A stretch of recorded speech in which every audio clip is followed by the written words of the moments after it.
तरी स्वतःला फार मोठ्या बापाचा समजला तर आम्ही पण मोठ्या काकाचा पुतणे आहे। तुझ्या बापापेक्षा माझा काका लय मोठा आहे। आता तर इथं गंमतच झाली मोठी। वडील तुतारीचं आमदार आणि मुलगा सून भाची भाजपची। आता काय सांगावं, काय दिवा लावणार आहेत कोणाला माहिती, पण सांगतात 16 तारखेला मी बघून घेतो। तसं काय धमक्या, अरे काय बघून घेतो असेल हिम्मत तर आता येईन बघ आमच्याकडे यायला। आम्ही काय असे तसे आहोत काय? ही मला भाषा कोणी दमाशी द्यायची ना, धमकी दिली तर मीच तिथे येतो 16 तारखेला, बघतो कोण काय करते ते। आपल्या अहिल्यानगरचे खासदार निलेश लंकेजी, माजी आमदार सुनील टिंगरेजी, माऊली आले का? माऊली आला? शिरूर हवेलीचे आमदार माऊली कटकेजी, स्टेजवर बसलेले सर्वच मान्यवर, मी सगळ्यांची नावं घेऊन तुमचाही वेळ घेत नाही। आणि त्याच्यामध्ये अशोक पवार साहेब पण आलेले आहेत, मनोज पाचपुते आहेत, किरण खैरे आहेत, स्वप्नील पठारे आहेत, हे सगळे उपस्थित असणारे मान्यवर। विशेषतः मी ज्यांच्याकरता तुम्हाला रिक्वेस्ट करण्याच्या करता मतं मागण्याच्या करता आलेलो आहे त्यामध्ये प्रभाग क्रमांक 3चे उमेदवार उषाताई ज्ञानेश्वर कळमकर, तसंच ब मधनं प्रभाग क्रमांक 3B सुनील बबनराव खानवे, त्यांना मास्तर नावाने ओळखलं जातं। क मध्ये उज्ज्वलाताई मिलिंद खानवे आणि ड मध्ये बंडू शिवाजी खानवे, हे आमचे प्रभाग क्रमांक 3 मधले उषाताई, सुनील, उज्ज्वलाताई, बंडू असे 4 उमेदवार आहेत। तसंच 4 मध्ये आम्ही अ मध्ये नानासाहेब कोंडीबा अबनावे, ब मध्ये आमच्या वसुंधरा शिवदास उबाळे, त्याचबरोबर क मध्ये आमच्या दर्शना स्वप्नील पठारे आणि ड मध्ये समीर अबा दत्तात्रय भाडळे, हे आमचे 4 उमेदवार आहेत। हे 4ही घड्याळाचं चिन्ह घेऊन उभे आहेत। तसंच आमचे 5 मध्ये सचिन रंगनाथ भगत, हे अ मधनं उभे आहेत। तसंच आमच्या सुनीताताई मारुती गलांडे, ह्या ब मधनं उभे आहेत। रुपाली विजय गलांडे ह्या क मधनं उभे आहेत आणि संदीप नामदेव जराड हे प्रभाग क्रमांक 5D मध्ये उभे आहेत। हे सगळे जण, सगळ्यांची घड्याळाची चिन्ह आहे।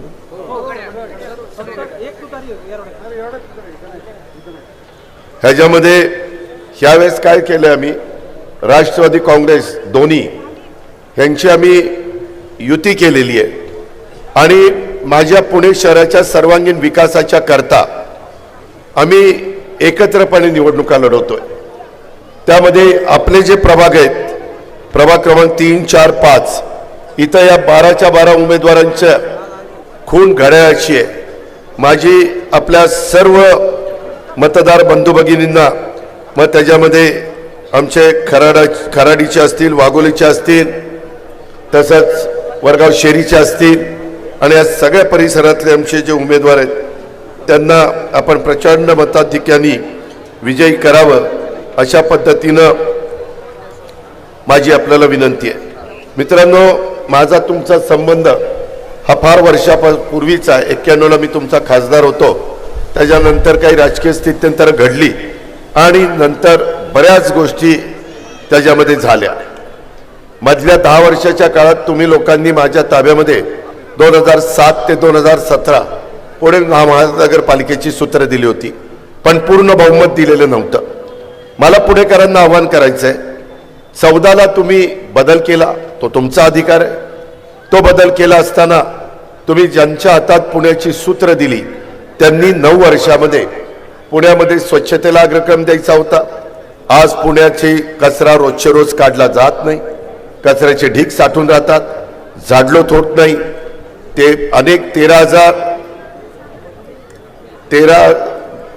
12,350 कामगार पुण्यामध्ये रोज झाडलोट करायला आहेत असं दाखवलं जातं, परमनंट आणि कॉन्ट्रॅक्ट मिळून, परंतु तेवढे आज आपल्याला लोक पाहायला मिळत नाही.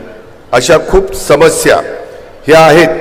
म्हणून यावेळेस मी महाराष्ट्रात निवडणुका आम्ही लढवत असताना पुणे पिंपरी चिंचवडमध्ये हे आपलं होम टाऊन आहे.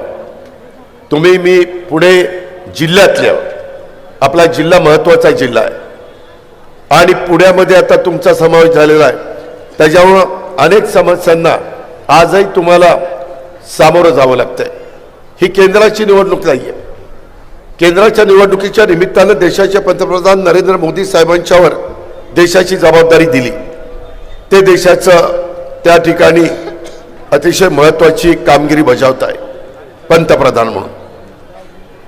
विधानसभेला तुम्ही देवेंद्र फडणवीस, अजित पवार, एकनाथराव शिंदे यांच्यावर जबाबदारी दिली. आम्ही देखील तिथं उत्तम पद्धतीनं काम करतोय. माझी आपल्याला सगळ्यांना विनंती आहे, ही निवडणूक आपल्या महानगरपालिकेच्या एरियातली आहे. आपले जे काही 165 नगरसेवक नगरसेविका आपल्याला निवडून द्यायचे, 8 विधानसभा मतदारसंघातनं हे सगळे नगरसेवक नगरसेविका निवडून जाणार आहेत. मतदारसंघाची फार मोठी प्रभागाची संख्या वाढलेली आहे आणि इथं माझ्या लाडक्या बहिणी आहेत, इथं माझे व्यवसायधारक आहेत. मी आत्ताच इकडच्या भागामध्ये रोड शो केला.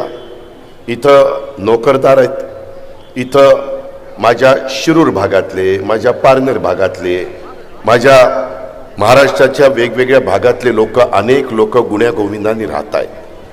मित्रांनो, मी राजकीय जीवनामध्ये काम करत असताना आदरणीय पवार साहेबांनी जे आम्हाला शिकवलं, शाहू फुले आंबेडकरांच्या विचारधारेने आम्ही पुढे चाललेलो आहे. मला जातीपातीचं नात्यागोत्याचं राजकारण जमत नाही. आपल्याला हिंदू, मुस्लिम, शीख, इसाई ह्या सगळ्या लोकांना बरोबर घेऊन जायचं आहे. इथं जसं माझ्या जिल्ह्यातले वेगवेगळ्या भागातले लोक राहतात, तसं माझ्या किंवा अहिल्यानगरचे माझे लोक पारनेर वगैरे भागातले राहतात, तसंच माझ्या धाराशिव तर माझी सासूरवाडी आहे. त्याच्यावर त्या लोकांना तर जपलंच पाहिजे. ती पण लोक इथं राहत आहेत. माझ्या बीड जिल्ह्यातले पण लोक इथं राहतात. मी आज बीड जिल्ह्याचा पालकमंत्री आहे. मी जसा पुणे जिल्ह्याचा पालकमंत्री आहे तशी तिथली पण जबाबदारी माझ्यावर दिलेली आहे. मी जेवढं काही तिथं चांगल्यातलं चांगलं करता येईल तेवढं मनापासून करण्याचा प्रयत्न करतोय. कारण मी कामाचा माणूस आहे. मला काम करायला आवडतं, लोकांचे प्रश्न सोडवायला आवडतात. आज मला आपल्याला आवर्जून सांगायचंय, आता ही निवडणूक ही अवघ्या 2 दिवसावर आलेली आहे. उद्या ह्या निवडणुकीच्या संदर्भामध्ये जवळपास आपण 5:30ला जाहीर प्रचार हा बंद होणार आहे. मित्रांनो, अशा वेळेस तुमच्या सगळ्यांना निर्णय त्या ठिकाणी घ्यायचा आहे की कशा पद्धतीनं ही निवडणूक झाली पाहिजे. ह्या निवडणुकीच्या निमित्तानं मला तुम्हाला सगळ्यांना सांगायचं आहे की आजचा दिवस एका वेगळ्या अर्थाने महत्त्वाचा आहे. आज मला पुढे ही सभा असल्यामुळे मी डायरेक्ट माईक हातात घेतला आहे. माझी नागरिकांना, माझी लाडक्या बहिणींना, भावंडांना सगळ्यांना विनंती आहे, मी पुढच्या सभेला जाणार आहे. मला हडपसरला सभा आहे, पण इथं सभा चालू राहणार आहे. आमचे निलेश लंके खासदार, आमचे बाकीचे सगळे सहकारी ह्यांची भाषणं होणार आहेत. नाही तर माझं भाषण झालं म्हणजे सभा संपली असं कृपा करून समजू नका. वेळेचं जरा महत्त्व लक्षात घ्या. आज आम्ही ज्यांनी खरं तर बालपणापासून छत्रपती शिवाजी महाराजांच्यावर देशभक्ती, न्याय, शौर्य आणि स्वाभिमानाचे संस्कार रुजवले, ज्यांनी शिवरायांना हिंदवी स्वराज्याचं स्वप्न दाखवलं आणि ते प्रत्यक्षात आणण्याच्या करता प्रचंड आत्मविश्वास, धैर्य आणि इच्छाशक्ती दिली, त्या राजमाता जिजाऊ माँसाहेबांची आज जयंती आहे. त्या निमित्तानं मी त्यांना विनम्र अभिवादन करतो. मित्रांनो, आज मी आजचा राष्ट्रीय युवा दिन आहे. स्वामी विवेकानंद यांची पण आज जयंती आहे.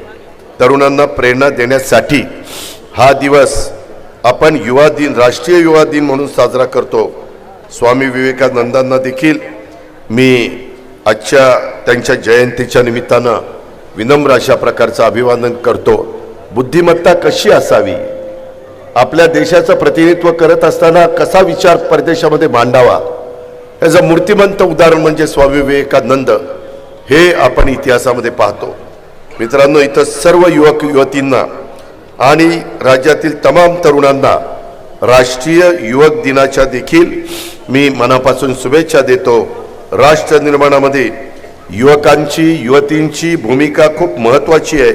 युवकांची शक्ती ओळखणं, त्यांना शिक्षण देणं, त्यांच्या व्यक्तिमत्वाचा विकास करणं आणि त्यांना आत्ताच्या काळातील आव्हानांना तोंड देण्याच्यासाठी आपण जबाबदार नागरिक या नात्याने आपण त्यांना सक्षम करणं, या संदर्भामध्ये काम करण्याची जागरूकता निर्माण करण्याची गरज आहे. आज काही भागामध्ये ड्रग्सचं प्रमाण वाढलेलं आहे. आज काही भागामध्ये आपण साधू संतांचा आदर्श डोळ्यासमोर ठेवतो.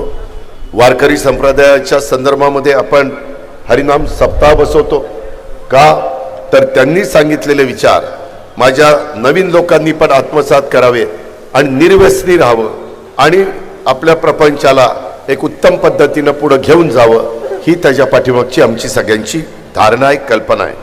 मित्रांनो, एकंदरीतच सगळीकडे मी काम करतोय, मी बघतोय अलीकड दहशतमुक्त जी काही दहशतीची दादागिरी चालू आहे. कार्यकर्त्यांना राष्ट्रवादीच्या तिथं घर पाडणार, अजून बरंच काही तुमचं करणार. अरे काय तुमच्या हातामध्ये काही सगळं कोणी दिलंय का? संविधान सगळ्यांच्या करता घटनेचे शिल्पकार डॉक्टर बाबासाहेब आंबेडकरांनी दिलंय. संविधानाचा आदर सगळ्यांनी केला पाहिजे आणि ह्याच्यामध्ये काही लोकांची संविधानाला तिथं काहीतरी वेगळ्या पद्धतीनं मनात आणून दादागिरीची भाषा करायची, घटनेला मानायचं नाही, कायद्याला मानायचं नाही. कायदा म्हणजे आम्ही, अशा पद्धतीचं जे राजकारण चालतंय. वडगाव शेरीकरांनो, चंदननगर खराडीकरांनो, मी आपल्याला सांगतो, मी शब्दाचा पक्का आहे. माझ्या लाडक्या बहिणींनो आणि माझ्या भावंडांनो, माझ्या नागरिकांनो, तुम्ही उद्याच्या निवडणुकीच्या निमित्तानं तुम्हाला कुणाला मत द्यायचंच आहे. तुम्ही अनेकांना मतं देऊन बघितली. मागं ज्यांना मतं दिली त्यांनी 9 वर्षामध्ये काय केलं हे आपण पाहिलं. आणि आज तेच लोक पूर्वी घड्याळावर निवडून आलेले आज आता आमच्या विरोधी उभे राहिलेले आहेत. म्हणजे हे शाळे आता परत तिथं जाणार आहेत. मित्रांनो, शेवटी त्या शहराचा सर्वांगीण विकास करताना कारभारी कोण आहे, कोण तिथलं नेतृत्व करणार आहे, हे महत्वाचं आहे. आत्ता पुण्याचं नेतृत्व स्थानिकांमध्ये 3 लोक करतात. काय कारभार चाललाय तुम्ही बघताय. कशा पद्धतीनं इथं पाण्याची टंचाई तुम्हाला भेडसावते तुम्ही बघताय. आज इथले रोड आपण रुंद केले, परंतु त्याला क्रॉसिंग हे 9 वर्षामध्ये काही सबवे तरी खाल्लं किंवा स्कायवॉक करायला पाहिजे होता, यांनी नाही केलं. कॉर्पोरेशनची जबाबदारी नाही आहे. त्या संदर्भामध्ये अनेक ठिकाणी मी बघितलं डिवायडरची झाडं वाढली, कोणी ती स्वच्छता करेना, जे फ्लायओव्हर झाले त्याच्या खाली घाणीचं साम्राज्य, हे आपण पूर्वी बघत नव्हतो. परंतु आता दुर्लक्ष झाल्यामुळं ह्या अवस्थेमध्ये आपल्याला सगळ्यांना जावं लागलेलं आहे. म्हणून माझी आपल्याला सगळ्यांना विनंती आहे की एकंदरीतच आपण सगळेजण काम करत असताना माझं तुम्हाला सांगणं आहे की ह्यामध्ये आपल्याला धानोरी ते लोहगाव ह्या परिसरामध्ये सर्व DP रस्ते ह्याच्यामध्ये जमीन अधिग्रहण करून विकसित करावी लागणार आहे. तिकडं कोणी लक्ष द्यायला तयार नाही आहे. त्यामध्ये त्यांना TDR द्या, काय त्यांचं म्हणणं आहे ते ऐका. चर्चेतनं मार्ग निघतात. अनेक ठिकाणी आम्ही त्या बाबतीमध्ये बघितलेलं आहे. त्याच्यामध्ये आपण आपल्याला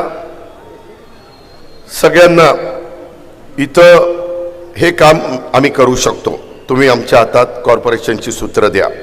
त्यामध्ये प्रामुख्याने 509 ते धानोरी जकात नाका ते मारुती फील्ड स्कूल ते DY पाटील कॉलेज हा 30 मीटरचा DP रस्ता हा विकसित करण्याची गरज आहे. यामुळं तुमच्या माझ्या ह्या परिसरातली ट्रॅफिकची समस्या कमी व्हायला मदत होणार आहे. नव्याने समाविष्ट झालेल्या लोहगावमधील भागांना भामास्केडच्या पाण्याच्या टाक्यांमधून पाणी मिळालं पाहिजे. मी आवाच्या सवा सांगत नाही. माझा जाहीरनामा जर तुम्ही बघितला ना, राष्ट्रवादी काँग्रेस पक्षाचा, दोन्ही राष्ट्रवादी काँग्रेस पक्षाचा, मी सांगितलेले दररोज मी तुम्हाला पाणी देणार. माणसे 135 लिटर पाणी द्यायचं बंधन आहे, दररोज पाणी. हे टँकर माफियाचं तुम्ही सत्ता द्या, नाही ह्या टँकर माफियाचं कंबरड मोडलं ना, चायला नावाचा अजित पवार सांगणार नाही. तुम्ही मला विश्वास ठेवा. मला अजून 3.5 वर्ष विधानसभेच्या निवडणुका नाहीत, 4.5 वर्ष आम्हीच तिथं काम करणार आहे. आणि मी कसं हे मोडायचं हे मला चांगलं माहिती आहे. आज मी सोसायटीची मीटिंग घेऊन आलो. निलेश लंके तिथं होते, आमचे माऊली कटके होते, अशोक पवार होते, सुनील टिंगरे होते, सगळे आम्ही होतो.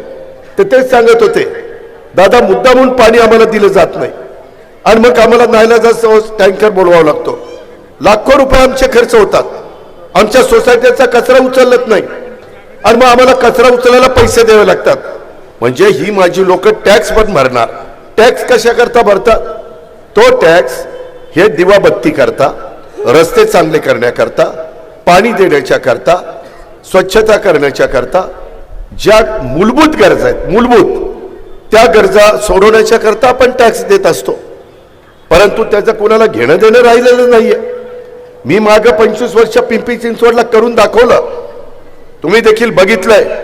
तिथले रस्ते कसे केले, तिथले फ्लायओव्हर कसे केले, तिथले डबल फ्लायओव्हर कसे केले, तिथले सबवे कसे केले, तिथले स्कायवॉक कसे केले. ह्या पद्धतीनं मी करून दाखवलंय. मी काहीतरी नवीन तुम्हाला सांगायला आलो नाही. तुमच्यातले काही लोक बारामतीला जाऊन बघा, ते बारामती शहर कसं केलं. जर करायचं ठरवलं नेतृत्वाने किंवा तिथल्या का गजर वाजला, तुम्हाला उठवायला गजर वाजला बघा.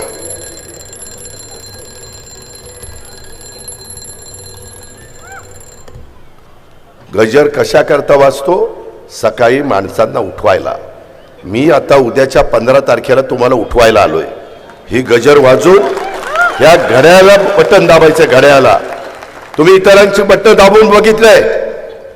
एकदा माझ्या घड्याळाचं बटन दाबून बघा मी काय करतो. कारण मी पुण्याचा आहे, तुम्ही पुण्याचा आहे. माझंही घर पुण्यामध्ये आहे, तुमचंही घर पुण्यामध्ये. जे बरं वाईट व्हायचं ते तुमचं माझं पुण्यात होणार आहे. आपल्याला वाईट करायचं नाही, आपल्याला चांगलं करायचं आहे. आपल्याला नवीन पिढीला योग्य दिशेने न्यायचं आहे. इथले ड्रग्स वगैरे जे प्रकार चाललेत किंवा रात्री अपरात्री इथं जे गोष्टी घडतायत, त्या गोष्टी घडत असताना त्या थांबवायच्या. तिथं मला अनेकांनी अनेक गोष्टी सांगितलेल्या आहेत. हे आपण करू शकतो. त्याच्यामध्ये नाही कुणी करायला मदत केली तर आम्ही त्यांच्यावर केस करू. की सरकारी कामामध्ये व्यत्यय आणला, एकदा केस करू, परत आणला तर दुसऱ्यांदा केस करू, परत आणला तर तिसऱ्यांदा केस करू. सरकारी कामात अडथळा आणला, परत चौथ्यांदा केस करू. आणि 4ही केस करून त्याचे मस्तवालपणा त्यांनी तसाच दाखवला. त्याला मस्ती आलेली असेल तर 5व्या वेळी त्याला मकोका लावू आणि त्यांचा बंदोबस्त करू. हे कायद्याने करता येतं. 4 केसेस झाल्यानंतर त्याचा जर घमेंड जिरली नाही, त्याची मस्ती जिरली नाही, तो असंच लोकांना त्रास देत राहिला, असंच खेळखंडोबा करत राहिला, तर त्यांना मकोका लावता येतो. ते लावून बंदोबस्त केला ना तर मी म्हणणारी माणसं सुतासारखी सरळ चालतात. हे देखील आपण सगळ्यांनी लक्षामध्ये घ्या. आणि म्हणून नव्याने समाविष्ट झालेल्या लोहगाव भागात आम्ही भामास्केडच्या पाण्याच्या देणार. मागे तुम्हाला माहिती आहे वरसगाव, पानशेत, खडकवासला, टेमघर 4 धरणे आहेत. आज माझ्या इकडं इंदापूर तालुका, दौंड तालुका, हवेली तालुका, बारामती तालुका, ह्या तालुक्याला पाणी, पुरंदर तालुका, इकडं पाणी कमी कमी होत चाललंय. आणि आपण माणसांना प्यायला 22 TMC पाणी देतोय. आता पुढे पाणी पुरणार नाही म्हणून आम्ही मुळशी डॅमचं पाणी आता टाटाशी आमचा पत्रव्यवहार चाललेला आहे, त्यांच्याशी आम्ही चर्चा करतोय. पण भामास्केड झालं माझ्या राजगुरुनगरमध्ये त्याचं पाणी शेतीला होतं खरं, दौंडपर्यंत जाणार होतं. नाईलाजानी आम्हाला ते देता आलं नाही. कारण कुणाचंही सरकार असलं तर पहिलं पाणी माणसांना प्यायला, दुसरं पाणी शेतीला आणि तिसरं पाणी इंडस्ट्रीला. इंडस्ट्रीला STP प्लांट बसून त्याच्यातनं जे पाणी आपण तयार करतो ते आता आपण इंडस्ट्रीला द्यायला सुरुवात केली. कारण धरणं आता वर वाढवायला जागा राहिलेली नाहीये. देशाला स्वातंत्र्य मिळालं त्यावेळेस आपण 35 कोटी होतो. आज आपण 140 कोटी झालेलो आहे. आता 26ला जनगणना जातनिहाय होणार आहे. चौपट लोकसंख्या वाढली, त्याच्यावर चौपट पाणी वाढलं, चौपट राहण्याचं क्षेत्र वाढलं. पूर्वी 1 BHK मध्ये माणसं राहायची, आता लोक 1000 square feet, 2000 square feet, 3000 square feet, जरा लक्झरियस लाईफ जगायला लागलेले, टॉवरच्या टॉवर व्हायला लागलेले. त्याच्यामुळं ह्या सगळ्या गोष्टी होत आहेत आणि त्या आता आपण थांबवू शकत नाही. म्हणून त्याच्यातनं आपल्याला शिस्त लावायची आणि त्याकरता आम्ही बाबा आस्केडचं पाणी, पवनेचं पाणी पिंपरी चिंचवडला कमी पडायला लागलं, काही पाणी बाबा आस्केडचं त्यांना दिलं. आंध्र प्रकल्प आहे मावळात, ते पाणी त्यांना दिलं आणि आपल्याला इकडच्या वडगाव शेरी आणि ह्या भागामध्ये आपण बाबा आस्केडचं पाणी त्या ठिकाणी आणलं. मी ठरवलेलं आहे की आता टाटाची धरणं वीज निर्मिती करता केली जातात. वीज निर्मितीपेक्षा माणसाला पाणी देणं महत्वाचं आहे. आता वीज काय, सूर्यप्रकाशावर वीज तयार होते, वाऱ्यावर वीज तयार होते, त्याच्यामध्ये आपल्या बगॅसपासून वीज तयार होते, कोळशापासून वीज तयार होते, न्यूक्लिअर पासून वीज तयार होते, गॅस पासून वीज तयार होते, अनेक प्रकारे वीज तयार होते. त्याच्यामुळं त्यांना आता वेळ पडली तर कोर्टात जावं लागेल. कारण ब्रिटिशांच्या काळामध्ये तो धरणाचा अधिकार त्यांना दिलेला आहे. आता ब्रिटिश गेले, आता भारतीय तिथं राज्य करतायत आणि आम्ही कोर्टाला पण वेळ पडली तर सांगू की माणसांना पहिला पाणी देणार का वीज तयार करून ते पाणी खाली कोकणात सोडणार आणि समुद्राला पाठवणार. साहजिकच कोर्ट पण मान्य करेल ना की पहिल्यांदा माणसाला पहिला पाणी द्या, असं माझं मत आहे. आम्ही त्याकरता पाठपुरावा करू, चांगले वकील लावू. आणि म्हणून मित्रांनो, एकंदरीतच लाखो लोक या ठिकाणी राहायला आलेले आहेत. मी 91ला खासदारकीला उभा होतो ना, त्यावेळेस वडगाव शेरीमध्ये ह्या वेगवेगळ्या घरी हाऊस टू हाऊस प्रचार केला. हाऊस टू हाऊस त्यावेळेस हरिभाऊ गलांडे जिल्हा परिषदेचे सदस्य होते, मला आठवतं. ही तो काळ. नंतर काळ खूप बदलला, आता खूप चित्र बदललेलं आहे आणि त्याच्यावर येथे पावसाचं पाणी साठवण्याची खूप मोठी समस्या आहे. या भागात ड्रेनेजची व्यवस्था अद्ययावत करणं गरजेचं आहे. महिला आणि नागरिकांच्या सुरक्षिततेसाठी अतिरिक्त पोलीस चौक्या ह्या उभ्या कराव्या लागतील. मध्ये काही आम्ही पोलीस स्टेशन दिले. PMCच्या धुळखात पडलेल्या अम्युनिटी प्लेसच्या सुनियोजित विकास. आत्ताच मला सोसायटीचे लोक सांगत होते की दादा आम्हाला क्रीडांगणं, आम्हाला उद्यानं, आम्हाला ओपन जिम, ही समाजाची गरज आहे. और पूर्वी इथं वडगाव शेरीमध्ये, चंदननगर खराडीमध्ये सगळं मोकळंच असायचं. कुठेही लोक मुलं क्रिकेट खेळायचे, त्याच्या आधी विट्टी दांडू खेळायचे, पतंग खेळायचे, गोट्या खेळायचे, पाकिटं खेळायचे. कसली पाकिटं? सिगारेटची पाकिटं. आम्ही लहानपणी खेळायचो म्हणून मी सांगतो. हा काळ होता, आता जागाच राहिली नाही. टॉवर आहेत, त्या मुलांनी कुठं खेळावं, कुठं बागडावं? त्यांचा अधिकार नाही. पाय मोकळे करणं, खेळणं, ज्या क्षेत्रामध्ये त्याला आवड असेल त्याच्यामध्ये उत्तम खेळाडू म्हणून तयार होणं हा त्याचा अधिकार आहे. तो अधिकार देण्याच्या करता इथं ज्यांच्याकडे सूत्र आहेत ते काही लक्ष द्यायला तयार नाही आहेत. आणि म्हणून छोटे प्लॉट धारकांना गुंठेवारीतील नियम शिथिल करून बांधकाम अधिकृत त्या ठिकाणी करण्याचे काम देखील उद्याच्या काळामध्ये करावं लागणार. सोसायट्यांच्या मध्ये पाणी पुरवठ्याची समस्या आहे. टँकरवर लाखोंचा खर्च असल्यामुळं मेंटेनन्सचे चार्ज एवढे भरमसाठ सोसायट्यांना येत आहेत. प्रभाग क्रमांक 4चे उमेदवार टँकर माफी आहेत असे मला कळले. आमचे नाही, समोरच्यांचे. टँकर माफियाच उमेदवार व्हायला निघालाय. मग बघा आता कसं काय. ते म्हणतात ना, चोराच्या हातातच तिजोरीच्या चाव्या. काय होणार आहे ह्याचा विचार जरा करा. अजिबात घाबरू नका. मी नेहमी महाराष्ट्राला सांगतो, ज्या गावच्या बोरी त्याच गावच्या बाबळी. आम्ही पण काही कच्चे नाही आहेत. एक तर आमच्या वाटेला कोणी जाऊ नका, पण आमच्या कार्यकर्त्यांच्या कोणाच्या वाटेला गेला ना तर मग आम्ही पण त्यांना सोडणार नाही. आम्ही कायदा मोडणार नाही, निवडणूक आचारसंहितेचा भंग करणार नाही. पण कुणीतरी स्वतःला फार मोठ्या बापाचा समजला तर आम्ही पण मोठ्या काकाचा पुतणे आहे. तुझ्या बापापेक्षा माझा काका लय मोठा आहे, हे तुम्हालाही माहिती आहे. शिट्ट्या वाजवतो म्हणजे खरंच आहे. मित्रांनो, ह्यामध्ये आपल्याला खराडी चंदननगर भाग हा टँकर मुक्त करायचा. मी फक्त हा भाग नाही करणार. मी महानगरपालिका ताब्यात द्या पुणेकरांनो, वडगाव शहरीकरांनो, चंदननगर खरेडीकरांनो, मी अख्ख्या टँकर माफियाची मी ते मोडूनच काढणार आहे. मी अजिबात सोडणार नाही. तुमची पर्यायी व्यवस्था करून ते मोडून काढणार. कुणाची दहशत आणि दादागिरी आम्ही चालू देणार नाही. इथं स्थानिक राजकीय गुंडांची दहशत. मला तर कळलं इथं हप्तेखोरी पण चाललेली आहे. अरे काय चाललंय काय? आपण स्वतंत्र भारतामध्ये राहतोय ना, कशाची हप्तेखोरी? काय हप्ता द्यायचं कारण आहे? IT पार्कमध्ये ऑक्सिजन पार्कच्या धर्तीवर आपल्याला गार्डन विकसित करायचं. आम्ही तुम्हाला IT पार्कमध्ये आपलं ऑक्सिजन पार्क करून दाखवलं की नाही? मीच त्याच्या उद्घाटनाला आलो होतो, आठवते का नाही? मग कधी म्हणायचा? त्यामध्ये तसं आपल्याला IT पार्कमध्ये करायचंय. इथं काहीतरी अतुल चोरडे यांचा IT पार्क आहे. आम्ही त्यांच्याशी बोलू. एवढ्या मोठ्या इमारती बांधल्यात, मोकळ्या जागा ह्या कामाकरता द्या. शेवटी जनतेचं सार्वजनिक काम आहे. कचरा कामगारांना पगार पालिकेचा की बंगल्याचा हे एक चाललेलं आहे.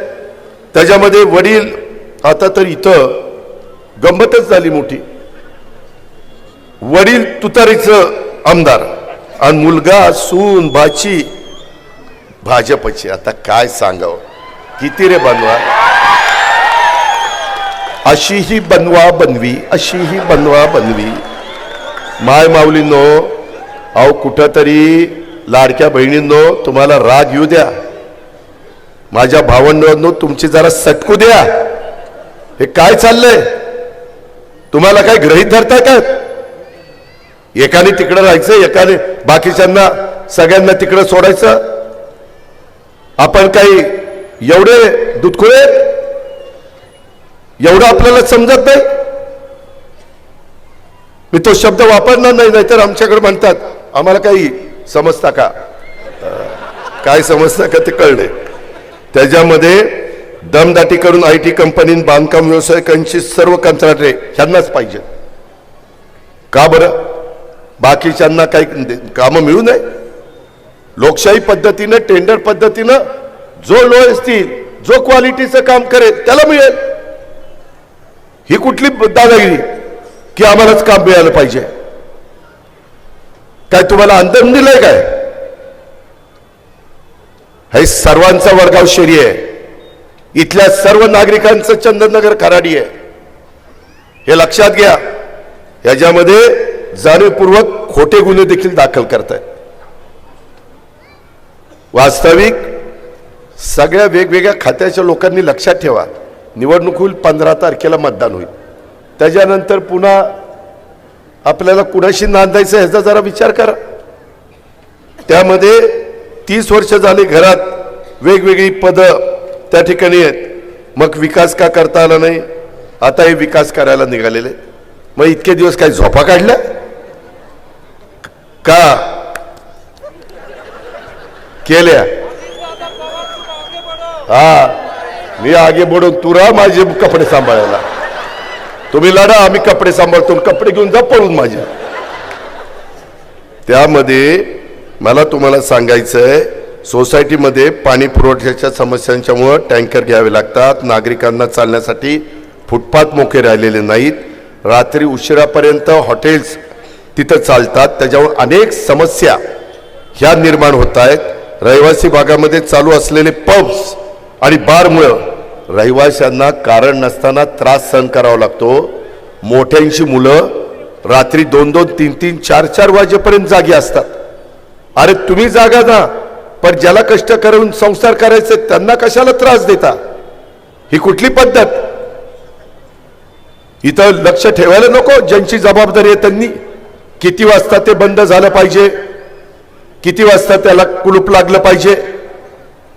मी पण आता इथून पुढं अचानकच तिथं भेट देणार आहे रात्री 12-1 ला, आणि पहिल्यांदा सगळ्या वरिष्ठांना सांगणार ज्यांची जबाबदारी त्यांना, मी तिथं जाणार आणि तिथं जर काही चुकीचं दिसलं तर जो वरिष्ठ आहे त्याच्यावरच मी ऍक्शन घेणार। त्यानं खालच्यांना कडक भाषेत सांगावं, त्यांनी त्यांच्या खालच्या कडक भाषेत सांगावं। मी शिपायांना कडक भाषेत सांगायचा माझा काय अधिकार आहे? मला आहे अधिकार, पण मी त्यांना नाही सांगणार। मी त्याच्यातले टॉपचे लोक असतील त्यांना ते सांगणार। आणि ह्या पद्धतीनं नगर रोडवरील ट्रॅफिकची समस्या कमी करण्यासाठी नदीकाठचा रस्ता लवकरात लवकर चालू करावा लागेल। विमाननगर चौक ते शिरूर ह्या 3 टायर फ्लायओव्हरचं काम आपल्याला करायचं आहे। ते मी आता फिनिक्स मॉल आहे तिथपासून आम्ही तो रस्ता फ्लायओव्हर उचलणार आहे। हे आम्ही तुम्ही मध्ये पेपरला वाचलं असेल, त्याला मान्यता दिली। भैरवा नाल्यापासून पण तिकडून फ्लायओव्हर सोलापूर रोडला उचलणार, पार पलीकडं उरळी कांचनच्या पुढे घेऊन जातो, म्हणजे ट्रॅफिक समस्या सुटायला त्या ठिकाणी मदत होणार आहे। विमाननगर त्याच्यामध्ये नगर रोड येथील राईट टर्न पोलिसांनी बंद केलाय, तिथं चालणाऱ्यांच्या करता सुरक्षित रस्ता ओलांडण्याची उपाययोजना ही करावी लागणार आहे। आम्ही तज्ञ लोकांना बोलू, हे बघ ही रस्ता इथं इतकी लोक जा-ये करतायत, एवढी वाहनं जा-ये करतायत, आणि त्याच्यावर क्रॉसिंग करताना सगळ्यांना त्रास होतोय। काय करायचं? खालनं सबवे काढायचा का वरनं स्काय वॉक करायचा का एलिव्हेटर जिना असतो ना तो करायचा? ते करावं लागेल, कारण माझे वयस्कर लोक आहेत, माझे दिव्यांग लोक आहेत, आमची लहान मुलं देखील आहेत। शेवटी त्यांना वर जिना चढायला खाली उतरायला त्रास होतो। एवढ्या मोठ्या शहरामध्ये अशा पद्धतीनं एलिव्हेटर करणं काही अवघड नाही। मेट्रोच्या स्टेशनला आपण अनेक ठिकाणी केलेलं आहे। ह्या पद्धतीनं आपल्याला पुढे जावं लागेल। त्याच्यामध्ये येरवडा परिसरामध्ये गुंडगिरी, युवा पिढी नशेच्या आहारी जाण्याच्या समस्या, ड्रग्जचं प्रमाण वाढलंय, त्याच्यामध्ये ते आटोक्यात आणावं लागेल। त्याकरता वेळ पडली तर वेगळा कायदा करावा लागेल। कायदे मंडळ आम्ही सभागृहामध्ये तिथं बसलेलो आहे। स्थानिक गुंडगिरी आणि युवा पिढीचं नशेच्या आहारी जाण्याची समस्या ही तिथं निर्माण झालेली आहे, त्याला आपल्याला कंट्रोल करावं लागेल। डेक्कन कॉलेजच्या काही जागेमध्ये येरवड्यातील मुलांना खेळण्यासाठी जागा अधिकृत करून खेळाचे मैदान तिथं विकसित करावं लागेल। स्थानिक मुलांना IT कंपनीमध्ये प्राधान्याने नोकरी कशी देता येईल, आम्ही त्याच्याकरता CIIT 270 कोटीचं बानेरला काम सुरू केलंय। 50 कोटी आम्ही सरकारने टाकलेले आहेत कॉर्पोरेशननी, आणि 220 कोटी रुपये टाटाने टाकलेले। रोज दर वर्षी 10,000 मुलं मुली त्याच्यातनं कसे बाहेर निघतील शिकून, हा आमचा प्रयत्न आहे, आणि त्यांना तिथं नोकऱ्या मिळतील। कारण आम्ही आता ज्या पद्धतीनं मुलं मुली शिकली पाहिजेत तसे प्रकारचे कोर्सेस CIIT मध्ये देतोय। काम सुरू झालं, मीच त्याचं भूमिपूजन केलेलं होतं। ह्या पद्धतीनं मित्रांनो आपल्याला पुढे जायचंय, आणि त्याकरता आज तर व्यासपीठावर आमचे होय थांब जरा थांब व्यासपीठावर आमदार ज्ञानेश्वर कटके आहेत, माजी आमदार अशोक पवार आहेत। आता तुम्ही दोघंही एकत्रपणे ह्याचं काम करताय। आपल्या दोन्ही राष्ट्रवादीची जी युती झाली त्यांचं, तेव्हा वाघोलीमधून काही झालं तर माझी दोघांनाही सूचना आहे की 3 आणि 4 प्रभागामध्ये मोठ्या मताधिक्याने निवडून हे 8च्या 8 आपले उमेदवार आलेच पाहिजे। बाकी मला माहित नाही, कारण आता ही दोघंच एकमेकाच्या विरोधात लढली होती ना, आता दोघं एकत्र आहे, मग आता तिसरं कोण राहिलं? त्याच्यामुळं माग काय झालं गेलं गंगेला मिळालं, आणि त्याच्यात मताधिक्य मिळालं, सगळे निवडून आले तर क्रेडिट माऊलीला जाईल, क्रेडिट अशोक पवारला जाईल, असं काही नाही। 8 निवडून आले तर क्रेडिट अजित पवारला जाईल, मग काय हरकत आहे? त्याच्यामुळं आपल्या गमतीचा भाग जाऊ द्या, क्रेडिट आपल्या सगळ्यांना जाईल। शेवटी सगळ्यांची सामुदायिक जबाबदारी, हे एकट्या दुकट्याचं काम नाही. मी ठीक आहे, मी त्याच्यात लिडरशिप घेतली असेल, मी तुमचं नेतृत्व करतोय, कारण मला प्रशासनाचा अनुभव आहे, माझी प्रशासनावर पकड आहे. मी मीटिंगमध्ये अनेक लोकांनी माझ्या मीटिंग बघितल्या, मी जे निर्णय घ्यायचे चर्चा करतो, दोघांचा ऐकतो आणि पटकन निर्णय घेऊन बघू करू, पुढची मीटिंग ठरवू, काय नाही, ठरवू नाही, बघू नाही, करू नाही. त्यावेळेस त्याचा तुकडा पाडायचा आणि निर्णय घ्यायचा, जनतेच्या हिताचा निर्णय घ्यायचा, जनतेच्या भल्याचा निर्णय घ्यायचा. शिवशाहू फुले आंबेडकरांनी जो रस्ता दाखवलाय त्या रस्त्याने जात निर्णय घ्यायचा. आणि म्हणून माझी आपल्याला सूचना आहे की या पद्धतीनं आपण त्या ठिकाणी पुढे जाऊया. मित्रांनो, एकंदरीत बऱ्याच गोष्टी आहेत. ह्या संदर्भामध्ये आज आम्ही जे काही उमेदवार उभे केलेले आहेत, हे 12 उमेदवार बघा तुमच्या समोर आहेत. ह्याच्यात काही अनुभवी आहेत की नाही, तशा पद्धतीनं आमच्या त्या संदर्भामध्ये उषाताई कळमकर अनुभवी आहेत, आमचे त्याच्यामध्ये सुनीताताई गलांडे अनुभवी आहेत, अजून संदीप नामदेव जराड हे अनुभवी आहेत. त्याच्या संदर्भात आमच्या वसुंधरा शिवदास उबाळे त्या एका मोठ्या वाघोलीच्या सरपंच होत्या, त्यांना तिथला अनुभव आहे. त्याच्यामध्ये आमचे नानासाहेब कोंडीबा अमनावे यांना एवढी मोठी मार्केट कमिटी चालवण्याचा अनुभव आहे, आणि जॅकेट पण माझ्यासारखं घातले बाया. त्याला वाटलं असेल की जॅकेट घातले की अजित पवारच झाला येईल, पण तुझे जेवढे केस गेले तेवढे माझे गेले नाहीत. चालले थोड्या दिवसांनी तसंच होणार आहे माझं. मित्रांनो, गमतीचा भाग जाऊ द्या, परंतु आमच्या दर्शनातही ह्या नव्या आहेत, कारण नवे चेहरे पण दिले पाहिजेत. आमचे समीर भाडळे हे पण नवा चेहरा आहे. त्याच्यामध्ये आमचे सुनील खांदवे हे पण नवा चेहरा आहे. त्याच्यामध्ये उज्ज्वलाताई खांदवे हाही नवा चेहरा आहे. बंडूला मला वाटतं ह्याला होता पंचायत समितीला, त्याला हवेलीचा सभापती केला होता. हवेली आता त्याला राजवाड्यामध्ये पाठवायचंय, म्हणजे महानगरपालिकेत. हवेली बघून झाली, आता राजवाडा. मित्रांनो, काय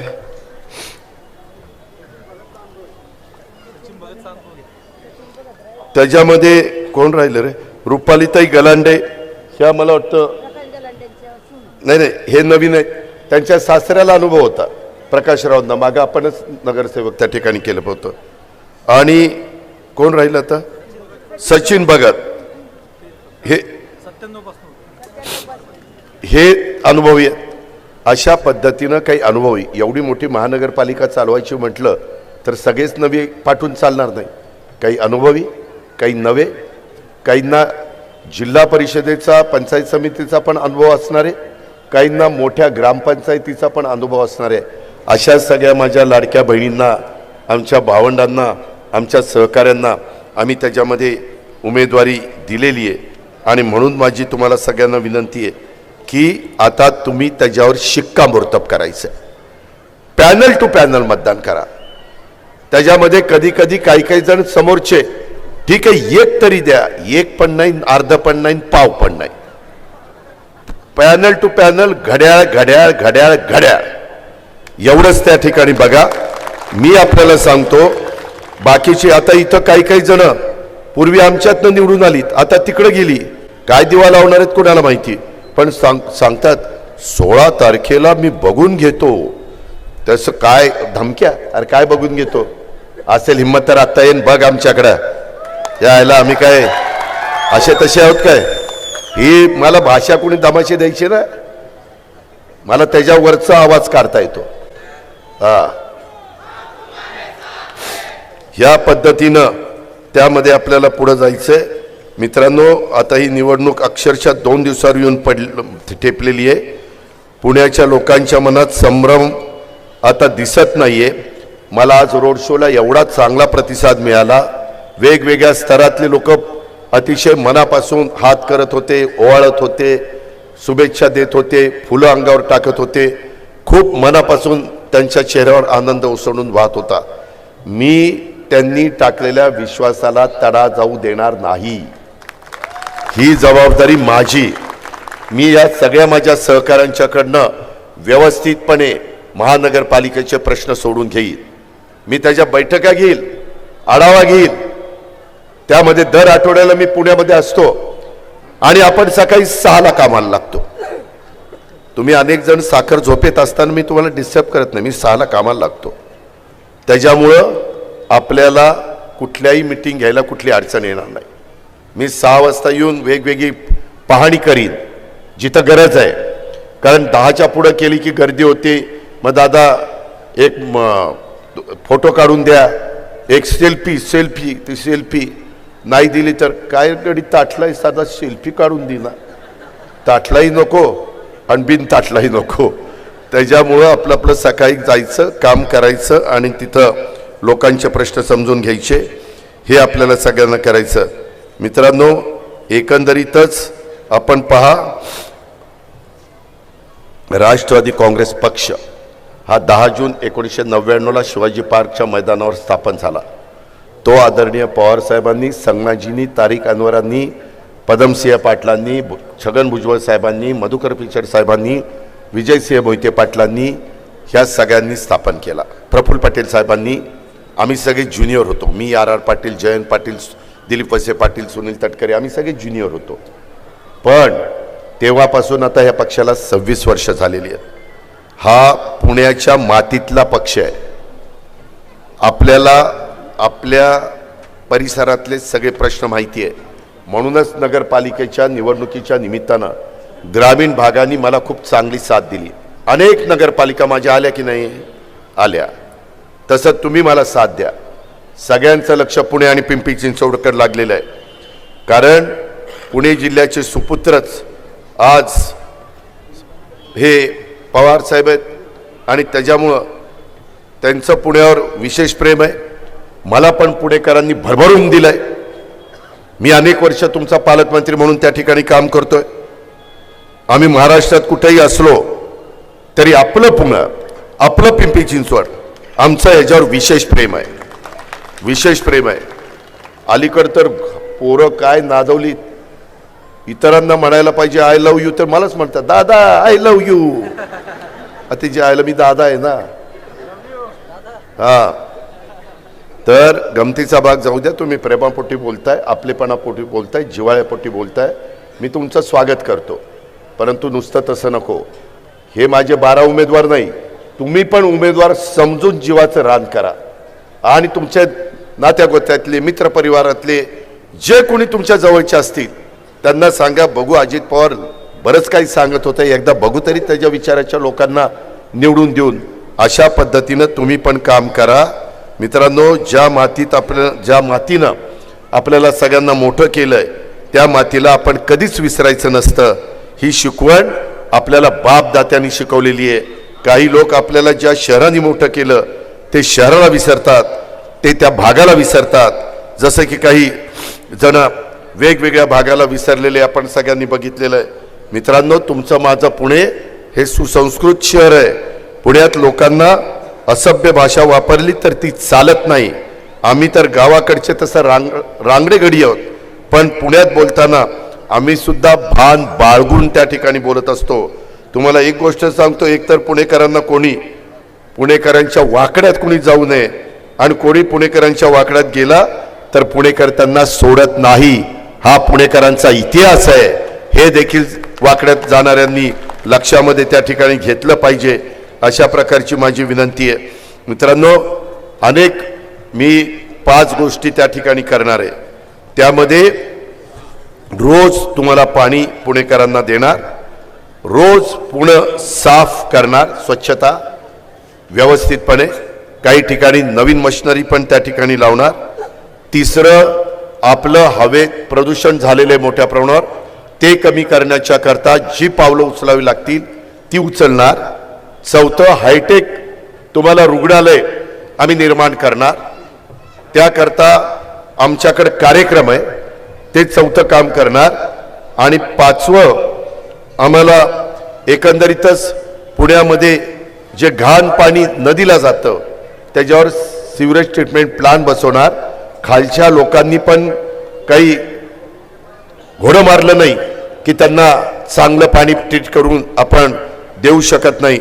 अशा पद्धतीनं आम्ही हे सगळं करण्याचा प्रयत्न करणार. मित्रांनो, एकंदरीतच माझं एक म्हणणं आहे की आपल्याकडं साधारण आता 12,600 कोटी रुपयाचं बजेट आहे. त्याच्यात कुठलं आपल्याला प्राधान्याने खर्च केला पाहिजे हे ठरवलं गेलं पाहिजे. ह्या 9 वर्षात ते ठरवलं गेलं नाही. आता इथं नदी सुधार कार्यक्रम चाललाय. अरे पहिलं शहर सुधारा ना. शहरातली घाण काढता येत नाही, तिथं हजारो कोटी रुपये खर्च करताय. त्या नदीमध्ये सगळे ड्रेनेज सोडताय, घाण पाणी तिथं जातंय. ते पहिलं करायचं का शहर स्वच्छ करायचं, कचऱ्याचं व्यवस्थितपणे निर्मूलन करायचं, त्याच्यामध्ये CCTV कॅमेरे बसवायचे, कुठेही कोयताग्यांची दादागिरी चालून द्यायची नाही, कुठेही अल्पवयीन मुलांची गाड्या फोड, काचा फोड, स्कूटर जाळ ह्या गोष्टी होऊन द्यायच्या नाही. पर्यावरण रक्षण आणि संवर्धन करायचं, झाडं लावली पाहिजेत, मोठ्या प्रमाणावर सोलर पॅनल बसवले पाहिजेत, त्याच्याकरता त्यांना इन्सेंटिव्ह दिला पाहिजे, त्याच्याकरता त्यांना सवलती दिल्या पाहिजे. आणि मी तुम्हाला सांगतो की आम्ही एक निर्णय घेतलेला आहे.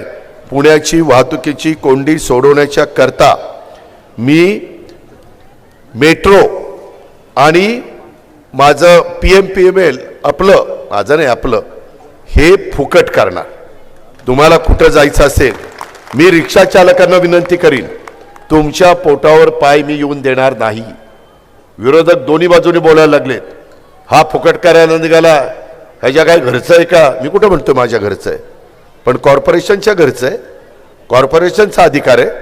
आणि इथं लाडक्या बहिणी बसल्या. विधानसभेच्या निवडणुकीच्या आधी लाडक्या बहिणींच्या करता आम्ही योजना आणली. लाडक्या बहिणी समाधानी झाल्या. माझ्या इथले बांधव जे शेती करतात गावाकडे जाऊन, त्यांच्याकरता 3, 5, 7.5 हॉर्सपावर मोटर आम्ही झिरोचं बिल दिलं. योजना चालू आहे. काहींनी सांगितलं बंद करतील, नाही बंद केली. आज एवढ्या मोठ्या बजेटमध्ये काही 1000 कोटी रुपये त्याच्याकरता आम्ही तरतूद करतो. तसं आपलं बजेट इथलं आत्ता 12,600 कोटीचं आहे. पुण्याचं, पिंपरी चिंचवडचं 9,600 कोटीचं आहे. दोन्हीकडं आपल्याला मेट्रो आणि PMPML मोफत करायचं म्हटलं तर पुण्याला दरवर्षी त्यांना 300 कोटी द्यावे लागतील, त्यांना 200 कोटी रुपये द्यावे लागतील. 500 कोटी, दोघांचं बजेट 22-23 हजार कोटीचं आहे. त्याच्यातनं 500 कोटी गेले म्हणून बिघडत नाही. त्यामुळं वाहनं कमी होतील. म्हणजे रोडवरची आज इथं 15 लाख वाहनं आहेत, 30 लाखाचं रजिस्ट्रेशन झालंय, तिकडं 23 लाख वाहनांचं रजिस्ट्रेशन झालंय. आज 15 लाखापैकी 5-7 लाख वाहनं इकडं, 3-4 लाख वाहनं तिकडं, 10-1 लाख वाहनं कमी झाल्यावर प्रदूषण कमी होणार नाही. ते जाणारे इलेक्ट्रिक मधनं जाणारे, पोल्युशन नाही. EV बसेस मधनं जाणार, पोल्युशन नाही. CNG बसेस मधनं जाणार, पोल्युशन नाही. काही जण म्हणतात रिक्षाला धंदा मिळणार नाही. अहो, मेट्रोतनं उतरल्यावर तिथपासून घरी यायला रिक्षा लागणारच ना. बसमधनं उतरल्यानंतर लांब घर असेल तर तो रिक्षाने जाणारच ना. उलट रिक्षाला धंदा वाढेल, हे माझं मत आहे. त्यामुळं चुकीचं त्या ठिकाणी प्रचार करू नका. आणि माझ्या समोरच्यांनी 2017च्या जाहीरनाम्यात सकाळी आणि संध्याकाळी 50 मार्गावर आर्थिकदृष्ट्या दुर्बल घटक कामगार आणि महिलांच्यासाठी मोफत, तेव्हा PMT होती, तेव्हा PMPML नव्हतं, PMT आणि PCMT एकत्र झालेली नव्हती. घोषणा केली, एका महिन्याचा पास, दुसऱ्या महिन्याचा पास मोफत अशी घोषणा केली. काहीच केलं नाही. आज मी घोषणा केली तर काहींनी सांगितलं अरे कॅबिनेटला कुठं निर्णय झाला. अरे कॅबिनेटचा काय संबंध आहे? हे शहरातलं काम आहे. शहरामध्ये काय निर्णय घ्यायचे ते शहरातली लोक निवडून गेलेली ठरवतील. त्याच्यामध्ये मी याची अंमलबजावणी करून दाखवतो. नुकसान होणार नाही. मी 11 वेळेला तुमचा अर्थसंकल्प महाराष्ट्राच्या विधानसभेमध्ये मांडलेला आहे. काहीतरी मला थोडी अक्कल असेल ना, का असाच अर्थसंकल्प मांडतोय? त्यामुळं मी तुम्हाला व्यवस्थितपणे हे जे काही मोफत देऊ पाहतोय त्याच्यातनं मेट्रोचाही फायदा होणार आहे, PMPMLचाही फायदा होणार आहे, लोकांचाही फायदा होणार आहे, वाहनं कमी व्हायला मदत होणार आहे, प्रदूषण कमी व्हायला मदत होणार आहे, तुमची बचत होणार आहे. कारण आज अनेक लोक इथून तुम्हाला जर कुठं स्टेशन आणि कुठं जायचं पूर्वी किती कमी मिनिटं लागायची, आता चौपट वेळ जातोय. तुमचं डिझेल पेट्रोल अर्धा लिटर जास्त जर आलं तरी देखील 10 लाख लोकांचं पिंपरी चिंचवडमध्ये आणि 15 लाख लोकांचं पुण्यामध्ये बचत झाली, 25 लाख लोकांची बचत झाली, तर काही कोटी रुपये रोज वाचू शकतात. मी आकडा काढला तर तो जवळपास 17,000 कोटीला गेला. मी प्रेसमध्ये सांगितलं. मित्रांनो, काहींना सांगतायत की हे देता येत नाही. आता काहींनी तर आमच्यावर बरंच काही टीका टिप्पणी केली. ठीक आहे, माझ्या अंगाला काही भोकं पडत नाही, पण मी जाता जाता एवढंच सांगतो, कारण माझी पुढची सभा 7:30ला होती. काहींनी पुण्यामध्ये सभा घेतली, त्याच्यामध्ये हम शरीफ है किसी से लढते नहीं अशा पद्धतीनं त्या ठिकाणी बोलले. आम्ही पण त्यांना रिस्पेक्ट करतो. काही मोठी माणसं इथं येऊन म्हणाले की हम शरीफ है किसी से डरते नहीं. मी त्यांना एवढंच सांगू इच्छितो, आपण शरीफ आहात हे मान्य आहे, म्हणून तर आपल्यासोबत आम्ही सरकारमध्ये, केंद्रात आहे, राज्यात आहे. पण इथं आपण जी माणसं ठेवलेली आहेत स्थानिक पुढे पिंपरी चिंचवडमध्ये, ती माणसं चुकीची आहेत.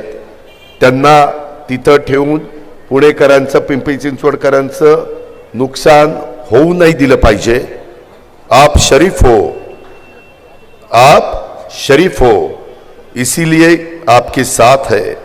लेकिन कुछ गलत लोग यहाँ है, लेकिन कुछ गलत लोग यहाँ है, लेकिन कुछ गलत लोग यहाँ है, उनको हटाने की बात है. वो 15 तारीख को हम करना चाहते हैं, बाकी कुछ नहीं. आणि त्याच्यामध्ये मला तुमचं त्याच्यामध्ये नेतृत्व करायचं आहे, आणि त्याकरता माझी आपल्याला विनंती आहे. आज आत्ता मला पुणे महानगरपालिका निवडणूक 25-26 राष्ट्रवादी काँग्रेस पक्षाच्या अधिकृत उमेदवारांना सक्रिय जाहीर पाठिंबा. प्रेमानंद सर्जेराव उबाळे, दलित पॅंथर, हवेली तालुका, यांनी पाठिंबा दिला. त्यांचं मी मनापासून आभार मानतो, त्यांना मनापासून धन्यवाद देतो. अशा अनेक लोकांनी आपल्याला पाठिंबा दिलेला आहे. माझी एवढीच विनंती आहे की आपण अजिबात काळजी करू नका. मी खरोखरीच, मी पुण्याचा, तुम्ही पुण्याचे, आपण सगळे मिळून पुण्याचा चेहरा मोहरा बदलण्याचं, आणि आत्ता ज्या ज्या गोष्टी मी पुणेकरांच्या करता करण्याच्या बद्दलचा मी तुम्हाला जाहीरनामा दिलेला आहे, त्या सगळ्या गोष्टी करण्याचा माझा स्वतःचा प्रयत्न आहे. अरे दिलं ना, सांगितलं ना पुन्हा. अरे धमकी दिली तर धमकीला काय घाबरते आपण? काय मला काही कळतच नाही. धमकी दिली तर मीच तिथे येतो 16 तारखेला, बघतो कोण काय करते ते. मित्रांनो, एकंदरीतच आपल्याला सर्व जाती, धर्म, पंथ, प्रांत, भाषांच्या नागरिकांना सोबत घेऊन जायचं आहे. यांना सगळ्यांना विकासाच्या वाटेवर आपल्याला न्यायचं आहे. येत्या 15 तारखेला माझ्या मतदार बंधू भगिनींना, सुज्ञ मतदार बंधू भगिनींना, कुठेही कुणाचाही विचार करू नका. एकदा अजित पवारवर विश्वास टाका, बघा अजित पवार काय करतो. निश्चितपणे इतरांच्या पेक्षा चांगलंच करून दाखवीन, हा मी शब्द तुम्हाला देतो. आणि 15 तारखेला निवडणुकीत घड्याळ या चिन्हासमोरील बटन दाबून दोन्ही राष्ट्रवादी काँग्रेस पक्षाच्या प्रभाग क्रमांक 1, 2, 3, 4, 5 आणि 6 पुणे शहरामध्ये उभे असलेल्या सर्व मतदार बंधू भगिनींना आपण प्रचंड बहुमताने विजयी करा. आणि पुढं मी जो जाहीरनाम्यात सांगितलं ते मी अतिशय चांगल्या पद्धतीनं तुमच्या सगळ्यांच्या करता करून दाखवील, ही खात्री देतो. हा अजितदादाचा वादा आहे, हा तुमच्याशी वादा करतो आणि आपल्या सगळ्यांची रजा घेतो. जय हिंद, जय महाराष्ट्र, जय राष्ट्रवादी. दादा, या ठिकाणी काही पक्षप्रवेश आहेत. रिजवानाताई